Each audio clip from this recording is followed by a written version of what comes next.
I ain't scared of shit, and you gonna find that out. As you seen, the last press conference, we'll see. when I walked you down, when you were supposed to be the bigger man.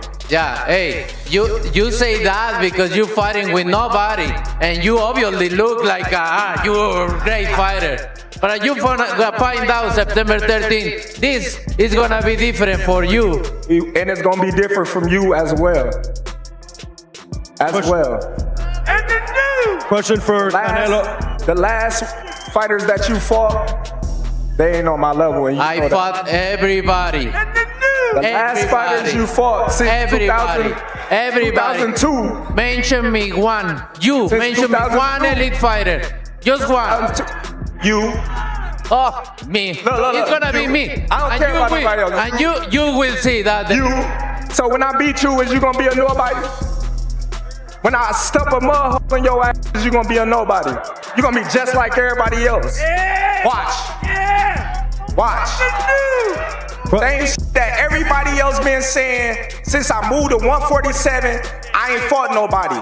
Every last one of them stump a mud hole in their ass, and he gonna be next. Watch. The potential fight between Terence Crawford and Canelo Alvarez is likely to be one of the biggest in the history of boxing, but their last press conference was a complete mess. Everybody, but if you with me, so it's gonna be different. Terence, is that true? Did Turkey Al-Sheikh ask you to spice things up? Turkey didn't ask me to do nothing.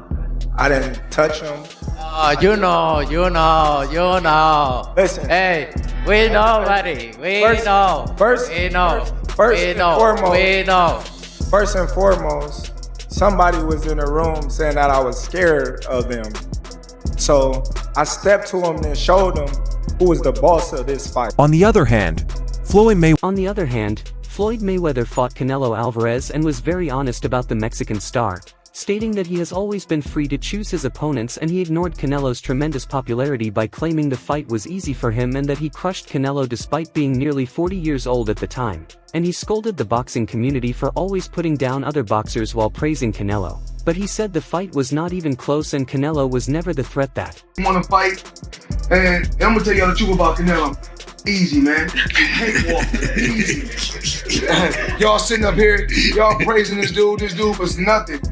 I was almost 40 years old when I cooked this dude. Easy. Y'all always disrespecting our fighters. Brian Bulick McIntyre, Crawford's experienced manager, also talked about the fight, and he thought that the first few rounds would be close until Terence Crawford made his usual changes in the middle of a fight, and he was sure that Crawford would finally take control and win the fight just like in previous fights. But McIntyre did not say what strategies he was going to use, although he did say that he thought Crawford would take charge in the last few minutes and finish strong. A few rounds, until Terence makes his adjustments, and then, like he does every fight, he's gonna take it over and run away with it. How does that look like? Well, I ain't gonna put it out there like that, but I just looking for Terence to dominate. However, the most recent Canelo vs. Crawford press conference was very heated, with both fighters yelling insults at each other and refusing to back down, and there were 10 stare-downs and a lot of delays throughout the event.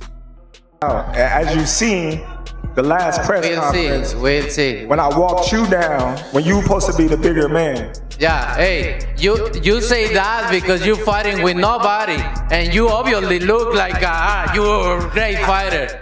But you find out September 13th, this is gonna be different for you. And it's gonna be different from you as well.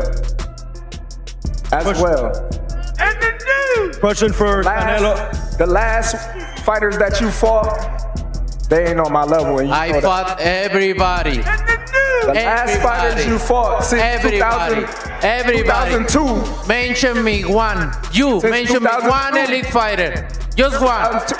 You. Oh, me. Look. It's gonna be me. I don't care about anybody else. And you will see that. So when I beat you, is you gonna be a nobody?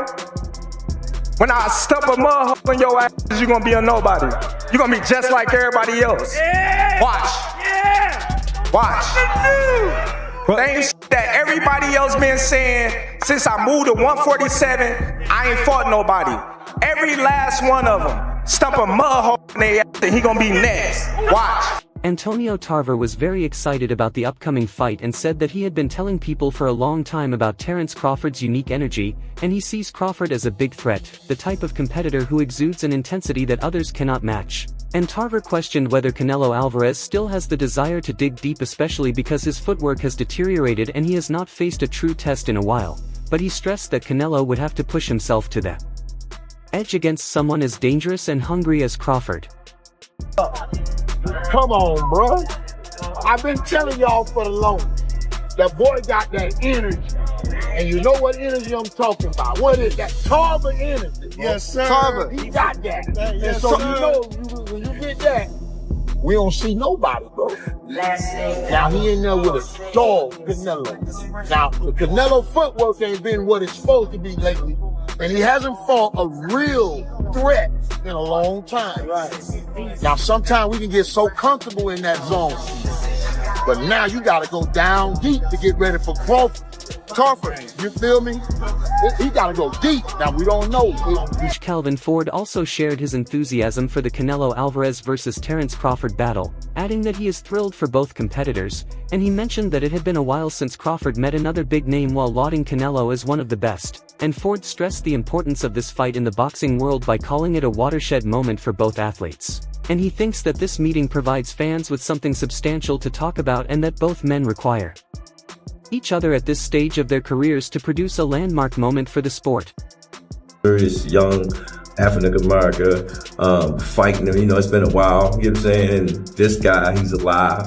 Canelo is the GOAT, and it's good for Terence Crawford to see that guy, you know what I'm saying? And it's good for Canelo to see him, it gives something for the boxing world to talk about. And both fighters, Crawford is getting another serious young African name to fight, and it has been a while, you know what I am saying, and this guy, he is alive, and Canelo is the GOAT, and it is good for Terence Crawford to see that guy, and it is good for Canelo to see him, and it gives something for the boxing world to talk about, and everybody looks forward to it. But when asked how he would prepare Crawford for a fight against boxing's biggest star, changed up what he's been doing.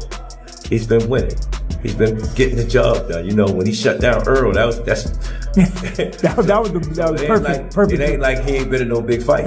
That was a fight everybody thought they was gonna get a roller coaster, and it went turns. That was like Hagler Hearns. You thought you didn't know what was gonna happen. We didn't get that. And he dominated. We didn't get that fight that we thought we was gonna get. Yeah. And then seeing Canelo and him do it, everybody. Ford stated he would not change anything, and he added that Crawford has been dominant, especially in his deconstruction of Errol Spence Jr., a match that many believed to be a battle, but it turned out to be one-sided, and Ford compared that moment to the intensity of Hagler versus Hearns, but with a surprising result. And he thinks that if both Canelo and Crawford perform at their peak, then fans may finally get the epic battle they have been waiting for. Out of your top 3 to 5 of all the boxing fights you've called, you've experienced, you've watched, in terms of the magnitude of the magnitude, fight? I mean, of the fights that I've called ringside, it might turn out to be number 1. I've done Pacquiao fights, I've done Mayweather fights, I've done Anthony Joshua against Klitschko. Those are big fights. Max Kellerman expressed his thoughts on the magnitude of the Canelo Alvarez vs Terence Crawford fight by ranking it among the top boxing events he has ever witnessed, having previously called legendary bouts involving Manny Pacquiao, Floyd Mayweather, and the epic clash between Anthony Joshua and Vladimir Klitschko, and Kellerman thinks this matchup has the potential to be the best of all. And he underlined that while previous fights had been big, this one may hit number 1 on his list, owing to its sheer size and timeliness. This will, listen, because of Netflix, this will be the most watched fight, championship fight, in almost 50 years. This is going to be because Muhammad Ali fought Leon Spinks in the rematch in '78, and they did 90 million TV sets. 90 million. And since then, what has even come close? The biggest fights have all been on pay-per-view, and they do 2 million buys. Oh my God, 4 million buys, Mayweather Pacquiao. As I keep saying, if 5 people per TV set watch, that's 20 million people. This is going to do multiples of that. So when you look at it from like a commercial point of view, it'll easily But he stated that with Netflix involved this might be the most watched title bout in nearly half a century, and Kellerman noted how Muhammad Ali's 1978 rematch against Leon Spinks drew 90 million television viewers, a record that has yet to be broken, and while past pay-per-view fights such as Mayweather against Pacquiao drew millions. Kellerman noted that the scope of streaming might result in considerably more viewers, and if viewership per household stays consistent, this battle has the potential to attract significantly more people than boxing has seen in the contemporary age, and from a commercial sense he was sure that it would be the largest boxing event he had ever covered. I said, is there any way in your mind that Terence Crawford can beat Canelo Alvarez? And Larry said to me, Jim, did Ray Leonard get a decision win over Marvin Hagler? I said, yes, he did. He said, well, if Ray Leonard could have gotten a decision win over Marvelous Marvin Hagler, then yes, absolutely, Terence Crawford has a chance to beat Canelo Alvarez, because it's the same thing. It's the same size difference to a certain degree. Wow. It's a very similar style difference, and there's a blueprint there. If Crawford looks at what Leonard did, get in, get out, get in, get out, get in, land to the body, get out, get in, land upstairs, get out, mix it up, mix it up, mix it up, and always the footwork, never standing in the same place. If Crawford has the energy to discuss Terence Crawford's chances versus Canelo Alvarez by stating a meeting with Larry Merchant when asked if Crawford could win, and Merchant reacted confidently by stressing that skilled movement, precise timing, and clever techniques can overcome size discrepancies, and he underlined that if Crawford uses footwork, keeps outside the center line, avoids taking clean strikes, and stays out of heavy exchanges, then he has a real chance of winning, and the idea, he added, is to move in and out, mix up hits, and never become a stationary target. I'm not convinced that it was just a bad style. I think that he's just to the point after, all these years being a professional since he's 15, 16 years old, that takes a toll, man. It's all the sparring, it's all the fights, it's the wear and tear on your body. And I have made this point before. To me, it's not so much about the number of fights, it's how many rounds do you have.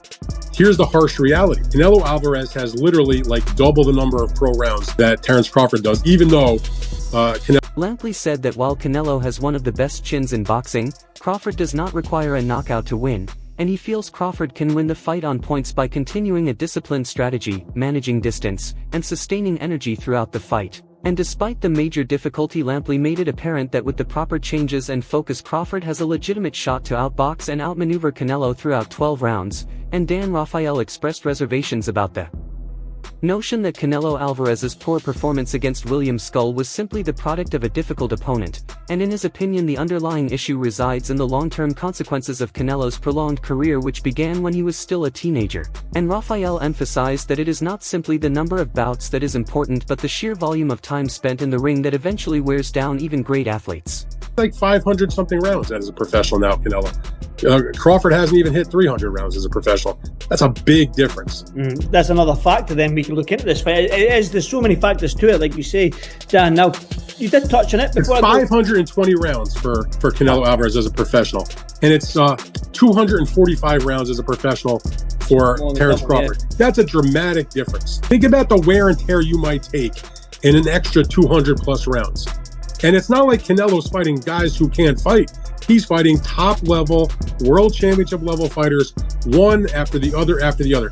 If you looked at a guy like William Skull or John Ryder or somebody like that and say, that was like his so-called worst opponent over the last several years, that's still pretty solid. Stay tuned for the latest in boxing news, highlights, events, and stories. Subscribe to and turn on notifications so you never miss an update. Be sure to watch our other videos too. Until next time, take care and stay safe.